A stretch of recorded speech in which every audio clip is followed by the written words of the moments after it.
del Padre, todo el secreto que está en el Padre, muchos de sus misterios han sido revelados a través del Hijo. Y Jesucristo comienza a darles información, pero esta información que Cristo comienza a darles a sus discípulos es una información progresiva. De manera que en el versículo 25 nosotros vemos que Él usa la palabra alegorías. Acompáñenme ahí. Estas cosas os he hablado en alegorías. ¿Qué cosas? Todo lo que Él ha venido haciendo, todo lo que Él ha venido diciéndole a sus discípulos. Muchas de las cosas que Cristo habló a sus discípulos fueron a través de alegorías. Las alegorías son parábolas. La Nueva Versión Internacional dice que Cristo les habló por medio de comparaciones. A veces Él tenía que representar el reino de los cielos como una comparación de la vida natural, orgánica, biológica. Él tenía que ver esto y a partir de esos elementos, Él tomaba el agua, las plantas, la semilla, el aceite y tantos otros elementos, el nuevo nacimiento, para dar a conocer realidades espirituales del reino de los cielos.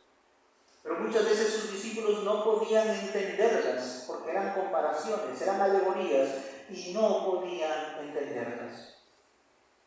Por ejemplo, algunas de estas alegorías que Cristo menciona está en Juan 2:19, cuando Él dice que destruyan este templo y lo levantaré en 3 días. Él hablaba de su cuerpo. ¿Pero qué entendieron los fariseos? Estás loco. ¿Cómo vas a derrumbar ese templo y en 3 días lo vas a volver a construir? Es una locura. No entendieron el verdadero significado de lo que Cristo estaba diciendo. Él estaba hablando en comparación a su cuerpo. Otro que no pudo entender el mensaje de Cristo fue Nicodemo. Cuando él está con Nicodemo, Cristo le dice: si no naces de nuevo, no puedes ver el reino de Dios. Y ya sabemos cuál fue el pensamiento de Nicodemo. ¿Cómo? Siendo yo viejo, volver al vientre de mi madre es imposible. No entendió una realidad de la vida biológica comparando a la vida espiritual. Luego, cuando Cristo se enfrentó o estuvo con la mujer samaritana en el pozo, le dijo: mujer, dame agua. Y ella dijo: ¿tú eres judío? ¿Me pides a mí, samaritana? Y Cristo le dice: mira, si tú bebes del agua que yo te doy, tú no vas a volver a tener sed jamás. Esa agua quiero, Señor, dámela, dime dónde está para sacarla. Otra que no pudo entender la alegoría, estaba hablando de sí misma. Peor aún, cuando Jesucristo habló, por ejemplo, diciendo después de la gran alimentación de los 5,000: el que no come mi carne ni bebe mi sangre, no tiene parte conmigo. Y entonces, ¿qué es esto? ¿Canibalismo? ¿Necesitamos comerte de verdad? Esta es una enseñanza medio rara y extraña. Y entonces ellos no están comprendiendo la analogía de comer la carne y beber su sangre. Tampoco entendieron cuando Cristo habló de un traicionero entre ellos. Todos vieron a Judas meter el pan, mojar el pan, pero a nadie se le pasó por la mente de que él era el traidor.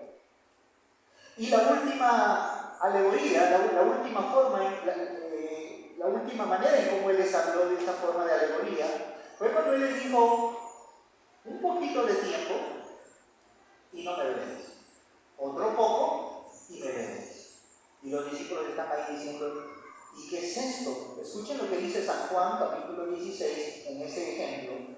San Juan, capítulo 16, versículo 18. Decían pues: ¿qué quiere decir con todavía un poco? No entendemos lo que hablan. En otros evangelios dice que tenían temor preguntarle: no entendemos lo que estás hablando.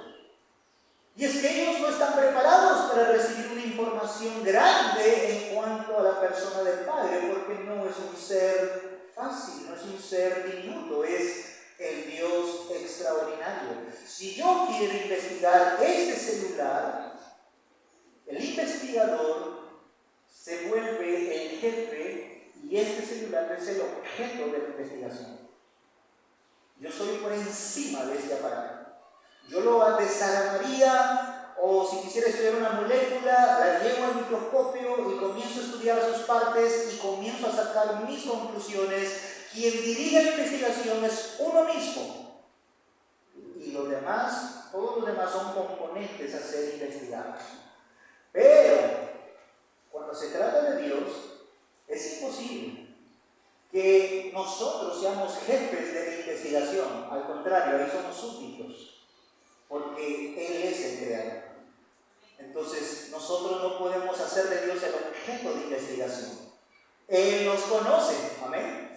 Él sabe cuándo nacemos, Él sabe cuándo morimos, Él sabe con quién nos vamos a casar. Es imposible que queramos investigar al Dios Padre. Y Jesucristo reconoce eso, porque en el capítulo 16, versículo 12, Jesús les dice: aún tengo muchas cosas que deciros, pero ahora no las podéis sobrellevar. Entonces Cristo en su ministerio con los discípulos les comenzó a hablar poco a poco en relación al Padre. Ellos tenían que entender que Él le estaba dando a conocer al Padre. Escucha lo que dice el versículo 26. En aquel día pediréis en mi nombre, y no os digo que yo rogaré al Padre por vosotros, pues el Padre mismo os ama porque vosotros me habéis amado. En aquel día, dice, pediréis en mi nombre. En la parte final del versículo 25 dice: no hablaré ya por alegorías, sino que claramente os anunciaré acerca de quién. Acerca del Padre. Poco a poco. Vamos, Él iba dando información en relación al plan del Padre. Él comenzó a hablar del plan, Él comenzó a hablar del propósito. Él decía: he venido a hablar las palabras que me he dicho que hable, a hacer la voluntad del Padre, a sujetar del Padre. Él estaba dando y dando información acerca del Padre.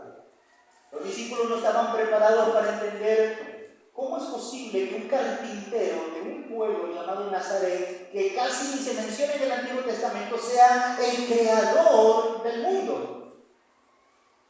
Esta verdad afectaría, de manera que Cristo progresivamente les va revelando poco a poco más quién es Él, quién es el Padre. En las bodas de Caná de Galilea, su primer milagro, y luego milagro tras milagro. ¿Quién es este que hace caminar al paralítico? ¿Quién es este que puede perdonar pecados? ¿Quién es este que puede dar vista a los ciegos?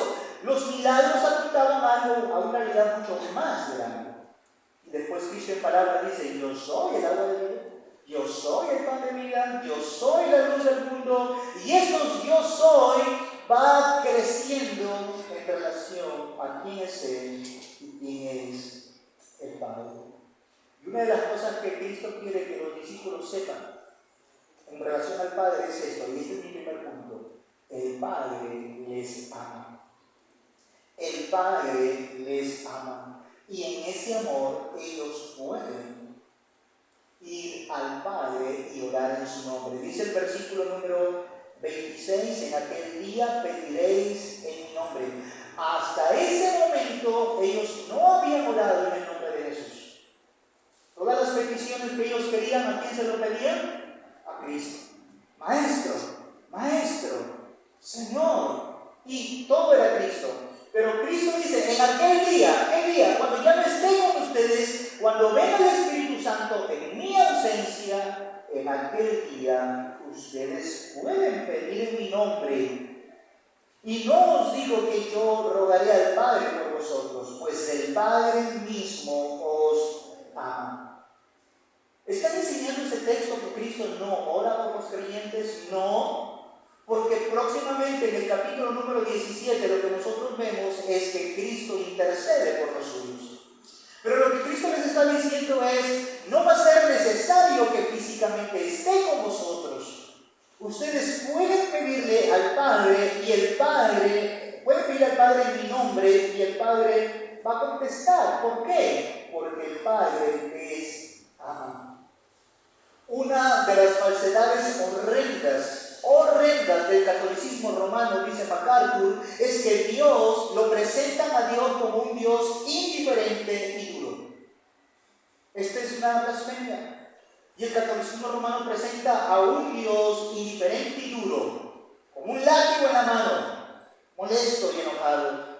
Este Dios es duro y también presenta a Cristo como alguien comprometido con la justicia. Pero a María la presenta como una mujer compasiva, de la misma manera que los santos menores. Es por eso que el catolicismo romano enseña que es mejor apelar a María y a los santos y no ir directamente a Cristo. Esta es una blasfemia, mis hermanos. Y este texto echa por el suelo esta intención, o por lo menos esta definición, esta idea del catolicismo romano, esta falsedad.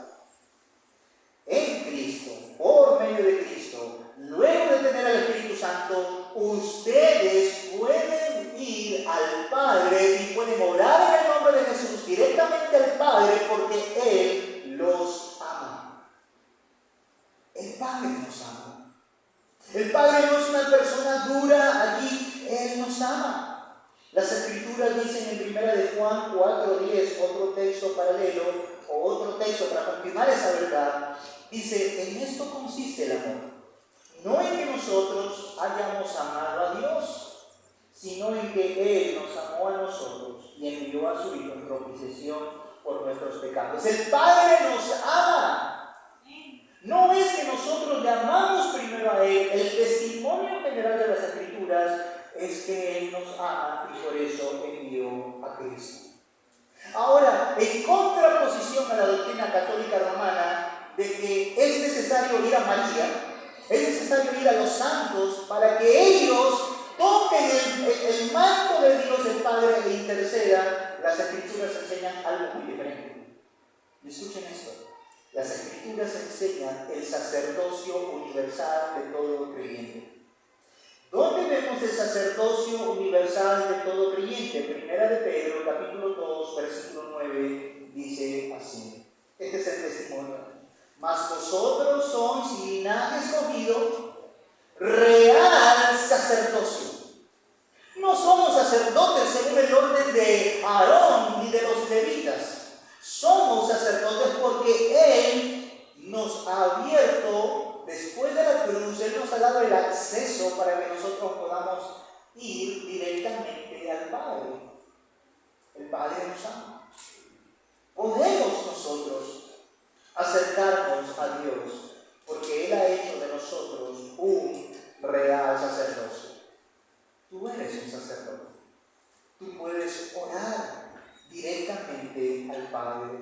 Pero también Apocalipsis capítulo 1, versículo 6, claramente la enseñanza de los apóstoles dice de la siguiente manera, 1:6, y nos hizo reyes y sacerdotes para Dios su Padre. ¿Qué ha hecho Dios a través de Cristo en nosotros? Nos ha hecho reyes y sacerdotes. Todo creyente tiene o es un sacerdote. Creemos en la doctrina del sacerdocio universal de los creyentes. Y en esta primera parte podemos resaltar el amor del Padre. Dice, el Padre mismo os ama porque vosotros me habéis amado. Ahora, el amor del Padre, según ese texto, no está supeditado a que nosotros le amemos. Esta no es la enseñanza fuerte de las Escrituras. Nosotros le amamos porque Él nos amó a nosotros primero. El Padre nos ama.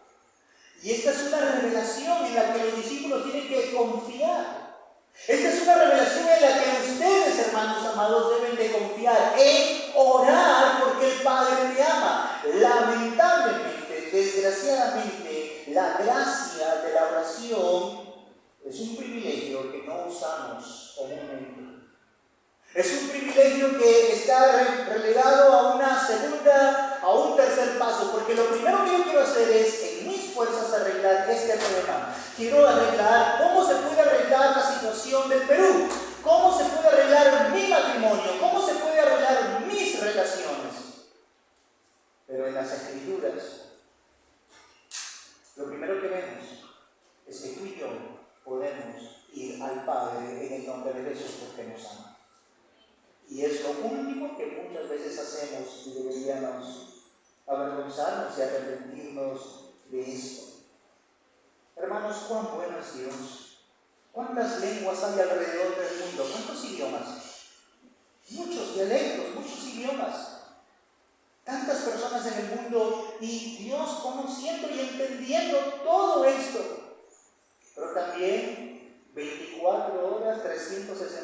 días del año, Él respondiendo y atendiendo a nuestro llamado.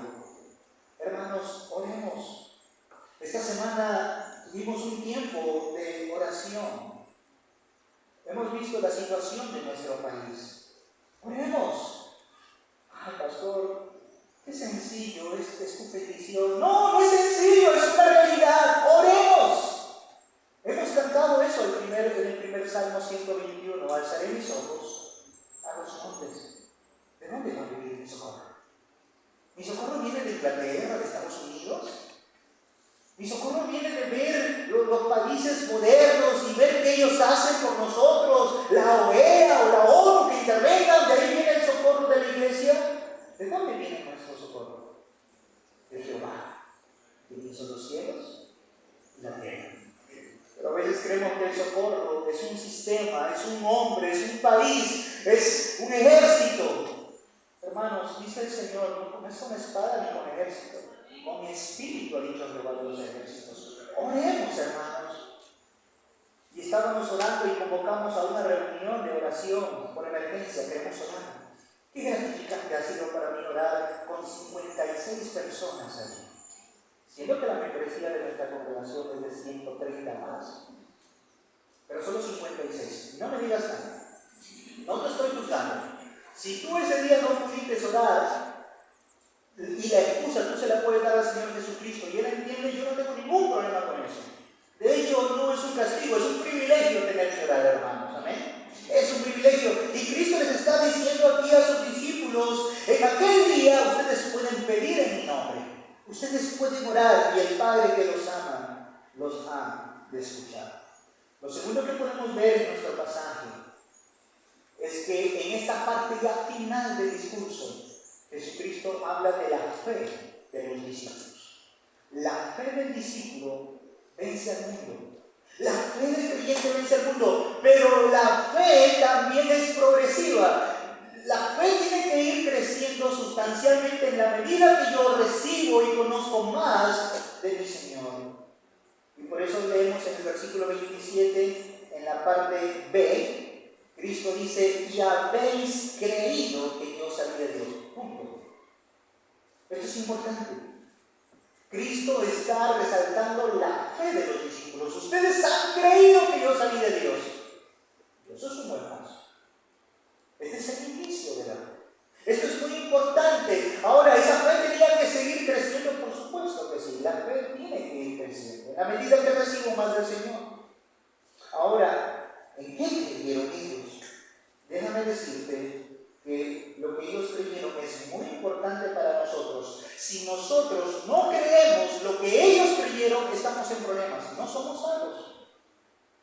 Te voy a decir por qué. Versículo 27, 28. Esto es lo que creyeron. Jesucristo dice, ustedes han creído que yo salí de Dios. Sí. Versículo 28, salí del Padre y he venido al mundo. Otra vez dejo el mundo y voy al Padre. ¿Qué significan estas dos frases? De forma suicida está hablando del Evangelio. Está hablando de dos cualidades en la vida de Cristo, o dos etapas en la vida de Cristo: su humillación y su encarnación y su exaltación. El Hijo que se humilla y el Hijo que es exaltado. ¿Dónde lo vemos aquí? Cuando en el versículo 28 dice, salí del Padre. Oh, mis hermanos, debemos evitar dos errores de esa frase. Salí, algunos creen que cuando Cristo dice salí del Padre, se está refiriendo a que Él es creación de Dios. Por eso dice salí del Padre. Así como tú y yo hemos sido creados por Dios, algunos aluden que Cristo fue creado y por eso dice que salió del Padre. Este es un error. El segundo error que debemos de evitar en esa frase es que aquí no hay ningún encargo profético. En el pasado los profetas eran llamados y venían de parte de Dios.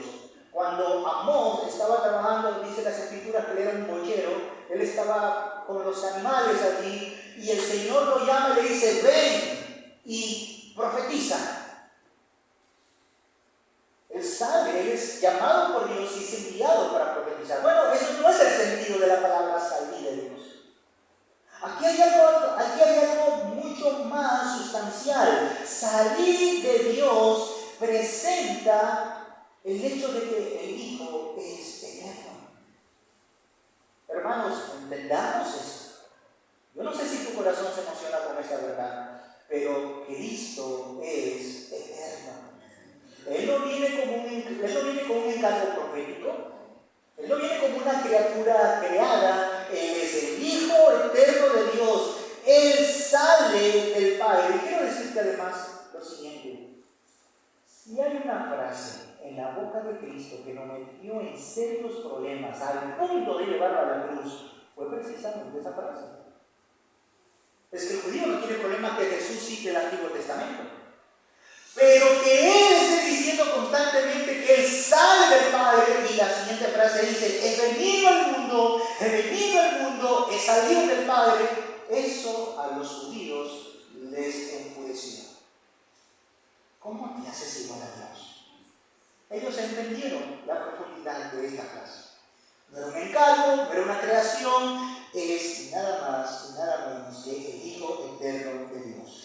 Esta es la primera verdad que Cristo presenta como un esencial elemento de la fe salvífica. ¿Crees que Jesucristo es el Dios eterno? Si tú no crees eso, yo no puedo tener comunión contigo. Si tú no crees eso, tú no puedes ser un verdadero creyente. Los verdaderos creyentes creen que Él es el Hijo de Dios eterno. Todo aquel que no confiesa eso no puede ser alguien de Dios. Él dice: he venido al mundo. Aquí nos habla de su humillación. He venido al mundo. Hermanos, las Escrituras claramente nos dicen que el Señor nació de una virgen y asumió plenamente una naturaleza humana. Tiene que ser así para ser nuestro representante, el representante de la raza humana. Él ha venido al mundo. Y escuchen, aunque esa frase puede ser estamos tan acostumbrados a esa frase. Sí, Cristo ha venido al mundo. Sí, Cristo ha venido al mundo. Ya hemos perdido el impacto de esa frase. Porque todos nosotros podemos decir en esta mañana: yo he nacido en este mundo. Yo he nacido en tierra de Piura. Yo he nacido en tierra de Arequipa. Yo he nacido en tierra limeña. Yo he nacido en tierra peruana. Pero nadie aquí puede decir lo que él ha dicho: yo he venido al mundo. Él no dice: yo he nacido en este mundo. Él dice: yo he venido al mundo. ¿Y qué presupone eso? Que antes él viene de otro lado. Él viene de otro mundo. Este pasaje implícitamente nos muestra que hay otro mundo, hay otra realidad, y Él ha venido de ese otro mundo a este mundo. Pero Él luego parte de este mundo para ir a otro, regresar a donde estaba juntamente con el Padre. Hermanos, hay algo que nuestros ojos y nuestras manos y nuestros sentidos no han palpado, no han sentido, y es la esperanza eterna en la que un día nosotros vamos a entrar por la gracia y la misericordia de Dios. Todavía no lo hemos probado. Hay quienes nos llevan a la delantera, pero un día estaremos en este otro mundo de donde Cristo ha venido. Dice: yo he venido al mundo, yo he venido al mundo. Hermanos, ¿por qué Cristo decidió venir a este mundo? Bueno, solamente quiero resaltar quizás dos elementos que ya les he dicho. Uno, para revelarnos al Padre, y dos, para podernos salvar de nuestros pecados. ¿Qué le dijo el ángel a María? María dará a luz a un hijo y llamará su nombre Jesús, porque Él salvará a su pueblo de sus pecados. Esto vemos en Mateo 1:21. Por eso es importante la venida. Él se humilló. Hermanos, imaginémonos a un hombre súper, ultra, archimillonario.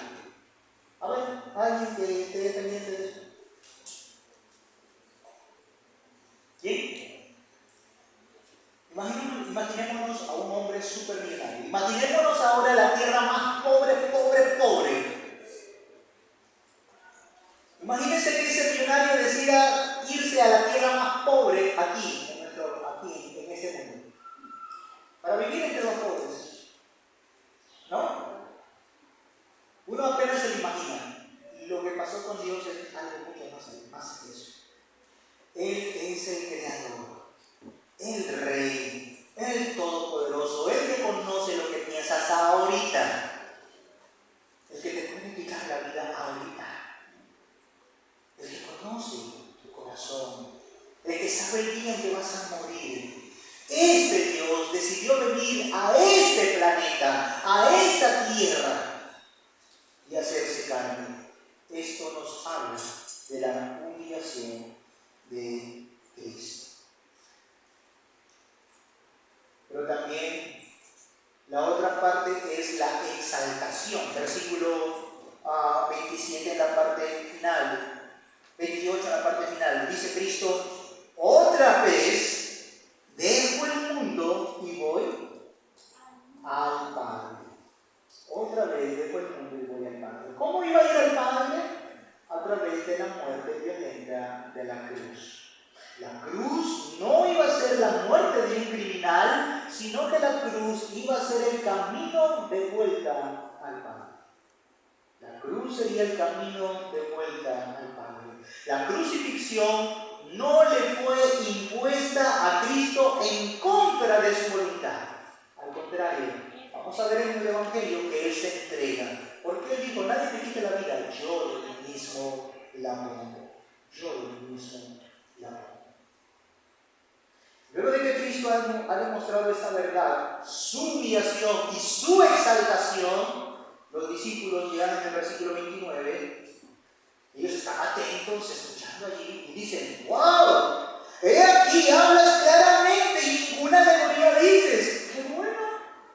Ahora te entendemos. Ahora sí, ahora entendemos que sabes todas las cosas y no necesitas que nadie te pregunte. Por esto creemos que has salido de Dios. Ahora creemos. ¿Se dan cuenta que ellos entienden que Él ha salido de Dios? Pero ellos nos dicen, ahora entendemos que ha salido de Dios y a Dios vas. Ellos no dicen esa última parte. Solamente se quedan con que sabemos que has venido de Dios. Pero tú tienes que crecer en el entendimiento de que ahora Él tiene que ir a Dios. Pero esta es su fe. Y ellos están contentos. Ellos están fascinados, creyendo en sí mismos. Y ellos están en esta euforia y dicen, creemos. Hermanos, después de 3 años en el seminario de Cristo, ellos dicen creemos. Después de 3 años. Oh, Felipe, qué pregunta. Maestro, muéstranos al Padre y eso nos basta. Jalado. Pedro jalado cuando sirvió el mar. Todos estaban jalados y creciendo en su fe, y Cristo allí. Pero ya, horas antes de la cruz, ellos dicen creemos. Y lo que Jesucristo les dice en el versículo 31 es lo siguiente. Jesús les respondió, ¿ahora creéis? ¿Ahora creéis? No es tanto así. Ustedes están volviendo a confiar en ustedes mismos. Todos estaban contentos. Pero Cristo dice, esa no es la realidad. La realidad es que la hora viene. ¿Qué hora? La hora de la violencia, del injusto juicio.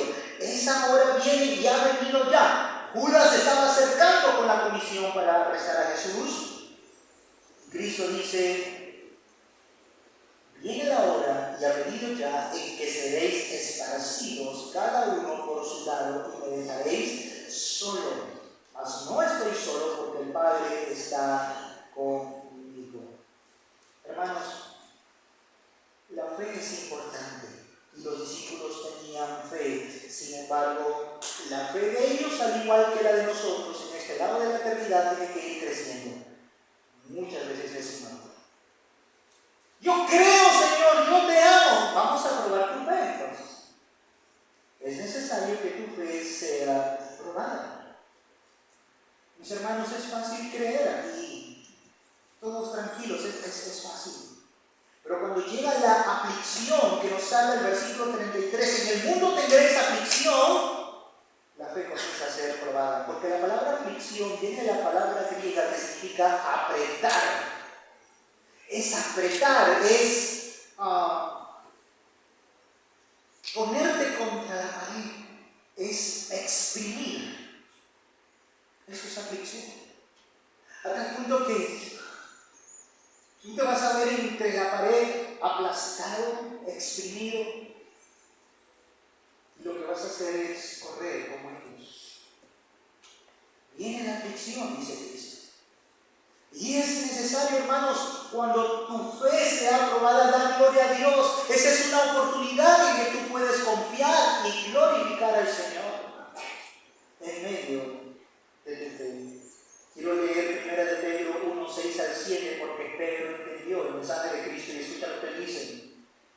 En lo cual vosotros os alegráis, aunque ahora por un poco de tiempo, si es necesario, tengáis que ser afligidos en diversas pruebas, para que sometida a prueba vuestra fe, mucho más preciosa que el oro, el cual, aunque perecedero, se prueba con fuego, sea hallada en alabanza, gloria y honra cuando sea manifestado Jesucristo.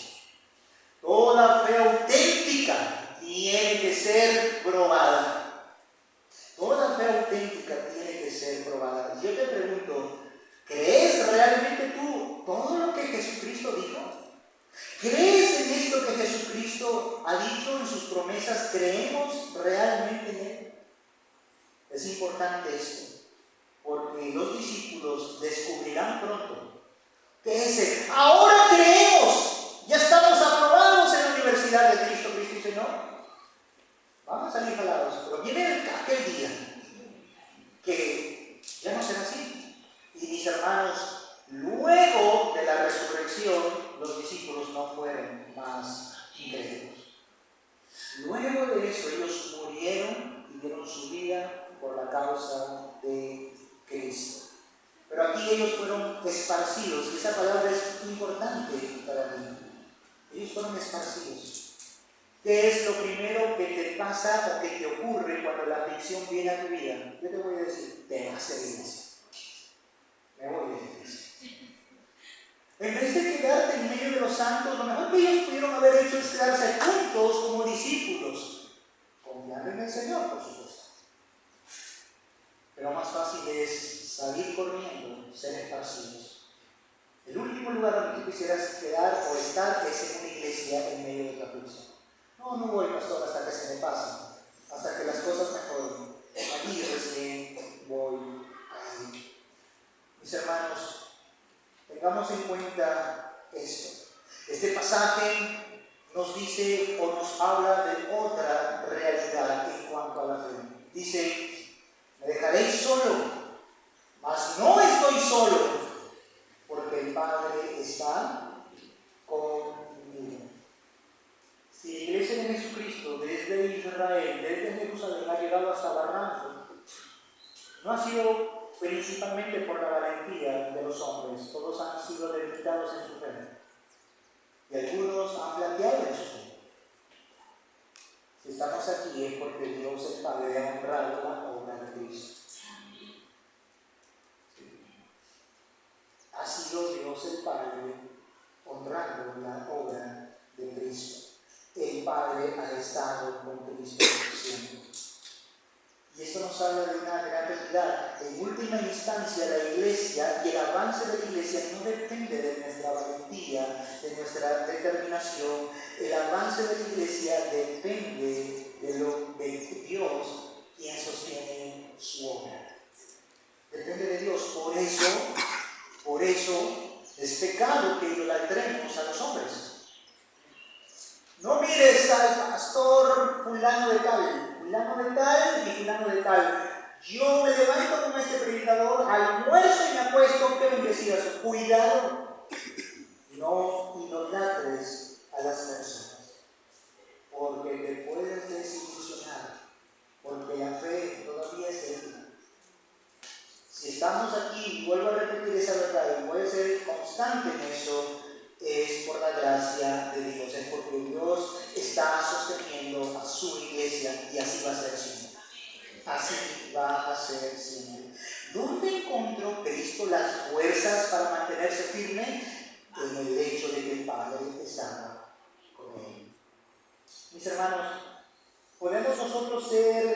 completamente abandonados en algún momento por los hombres. Pero algo muy importante es entender que el Padre ha prometido estar con nosotros. El Hijo y el Espíritu Santo están con nosotros. ¿Eso es suficiente? Yo te necesito, por supuesto que sí. Yo necesito caminar con ustedes y crecer al lado de ustedes. Lo más importante que eso es que tenemos al Dios Trino con nosotros. La convicción que nosotros podamos desarrollar de que la presencia de Dios está en nuestras vidas, hermanos, yo no sé, pero es el más grande consuelo. El pastor José Luis no me llama, no me visita, los hermanos todos se han olvidado de mí, ay, pobrecito de mí. Dios está contigo, eso es suficiente. Por supuesto, tú necesitas de mí, necesitas de los hermanos, pero no reniegues. Tienes al Padre. Tienes al Padre. Y tener a la presencia de Dios en tu vida es tu más grande consuelo. Hermanos, es triste a veces tener que visitar para mí los hospitales donde uno llega a UCI y ya ni siquiera puedes llegar a ver al último familiar. Pero si algún día nosotros nos toca estar en UCI, el Padre está con nosotros. El Padre está en medio de nuestras dificultades. Así que no confiemos en nuestra fe. Todavía cuando oremos, digámosle, Señor, todavía mi fe es débil. Yo no lo puedo. Ayúdame, Señor. Ayúdame. Yo estudié mi secundaria en un colegio grande y el profesor de educación física tenía 4 formas de hacer física en el año. Una de ellas era piscina. Y digo, 4 que sepan nadar, voy a hacer una competencia para calentar motores. Yo me acuerdo, y gracias a Dios que no hay cámaras, pero mi amigo, Dante Zapata, dijo, yo, profesor. Y se paró. Y el profesor tocó el pitazo y todos se metieron a la piscina. Dante a 2 metros estaba que se hundía ahogándose. Profesor. Y yo, profesor, Dante que se ahogue. ¿Para qué se metió? Si yo dije lo que sabía, y él no sabe qué sabe. Ese día Dante aprendió a nadar.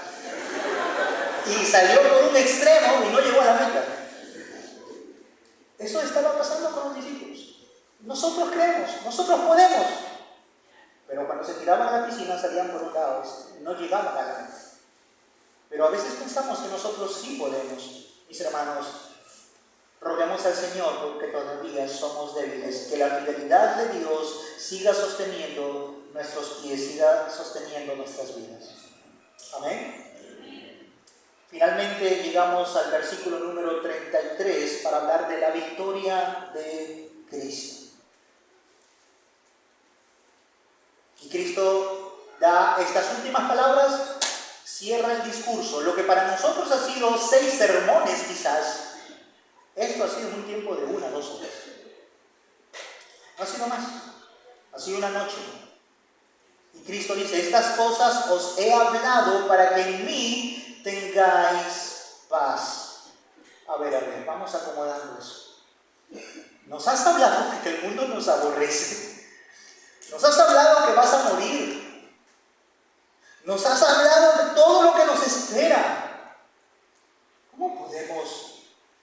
¿Cómo nos puedes dar estas palabras de aliento? Y Cristo dice, todo eso va a venir. No les oculto la verdad, pero en mí van a tener paz. Hermanos, Cristo les dice, y con este versículo yo voy a terminar, en el mundo tendréis aflicción, pero confiad, yo he vencido al mundo. Comencemos por esa primera línea. ¿Cuántos de ustedes, cuando están en problemas, oran? ¿O cómo oran? Esa es la pregunta. ¿Cómo oran ustedes cuando están en problemas? Yo voy a calcar tu oración. Tu oración más o menos dice así. Oh Señor, tú sabes que estoy enfermo, Señor, sáname. Oh Señor, estoy sin empleo, sácame de esta situación. Y todo es sácame, cambia, revierte mi situación, Señor. Casi todas nuestras oraciones caen en esa terminología. Pero ¿cuántas veces hemos orado y le hemos dicho, Señor, dame paz en esta situación? Señor, Si tú has permitido esta aflicción, está bien, solo quiero paz. Quiero paz. Esa es una oración que no hacemos muy constantemente, porque todos queremos ser librados de la aflicción, pero no queremos la paz en medio de la aflicción. Y quiero decirte que aflicción es aflicción, es exprimirte, es apretar. Hermanos, la aflicción no es un recibo de luz y de agua que me has pagado. Estoy afligido porque el recibo me ha subido, me ha salido alto, apaga tu arbolito. Eso no es aflicción. Pastor, estoy afligido. ¿Por qué estás afligido? Se me fue el internet. No, pues hermano, una más y que disciplinamos con eso. Eso no es razón para afligirnos. Se nos fue el internet, la señal. Hermanos, esto no es el centro de la aflicción. Esto no es lo peor que nos puede pasar. Pensemos en hermanos que están sufriendo. Aún nosotros podemos tener muchas aflicciones quizás aquí. Pero yo te animo que antes de orar para que el Señor revierta o te saque, dile: Señor, dame paz. Quiero tener tu paz. Y Cristo dice: en el mundo tendréis aflicción. Te voy a hacer una pregunta más. ¿Cuántos tienen subrayado: en el mundo tendréis aflicción en sus vidas? Excelente, hermano. 1. Pero a propósito, Filipenses 4:13, de 1000 colores no han rayado ese texto. ¿Sí o no? Todo lo puedo en Cristo que me fortalece. Caerán 10,000 a tu diestra y todos esos versículos los tienen bien rayaditos. Pero anota eso, porque esa es una promesa. Esto es parte de la vida del discípulo. Parte de la vida del discípulo es la aflicción del mundo. Esto no es negociable. Esto no es que pasará o no pasará. Pero va a pasar. Así que subrayalo.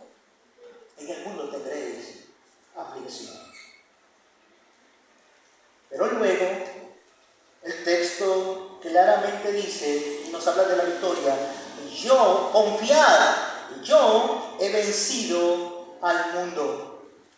Mis hermanos, los ojos de los discípulos contemplarían en las próximas poquísimas horas a un Cristo enmarrocado, llevado, escupido, haciendo un circo de la cruz, poniéndolo en medio, pegándole, escupiéndolo, y ahí están todos los discípulos: no, si esto es así, me voy, y todos yéndose, otros negándole.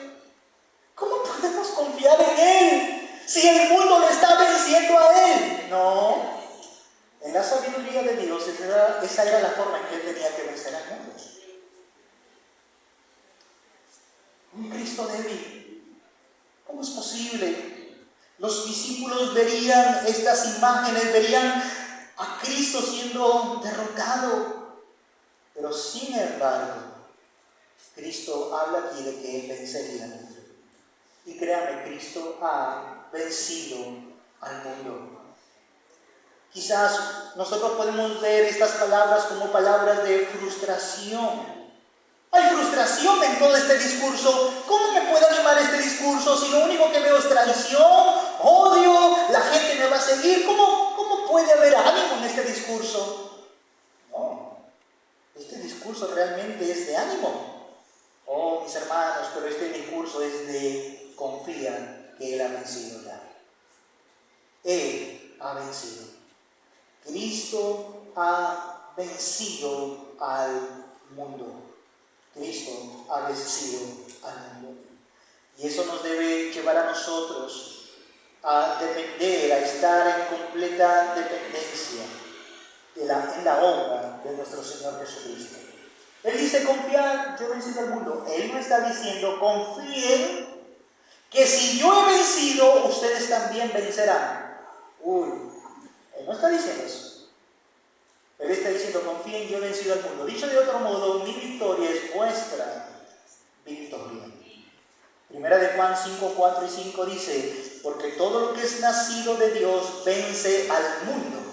Y esta es la victoria que ha vencido al mundo, nuestra fe. ¿Quién es el que vence al mundo, sino el que cree que Jesús es el Hijo de Dios? Nuestra fe, por débil, por inmadura que sea, no nuestra, sino depositada en Él, es la fe que vence. Él ha vencido al mundo. Por tanto, bienvenido el tono del triunfalismo. Aquí hay un campo de batalla. Cristo viene y aplasta al enemigo y su victoria es para nosotros. La imagen que se me viene aquí es la historia de David y de Goliat. Esa historia donde generalmente siempre se nos ha dicho que tenemos que ser como David, recogiendo las 5 piedrecitas del arroyo, la piedra del amor, la fe, la esperanza y la paciencia. Bueno, no sé cuál es la quinta piedra. Y de eso tenemos que vencer los gigantes. No. Esa historia representa a Cristo venciendo al pecado, venciendo a la muerte. Pero siempre nos encaprichamos y decimos, ¿y dónde estoy yo en esa historia? ¿Dónde yo? ¿Dónde aparezco?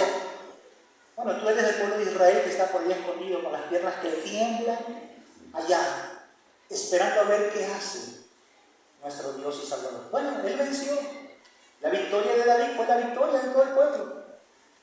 Cristo, que ha vencido algo peor que un gigante Goliat. Él ha vencido a Satanás, la muerte, el mundo, el pecado, todo.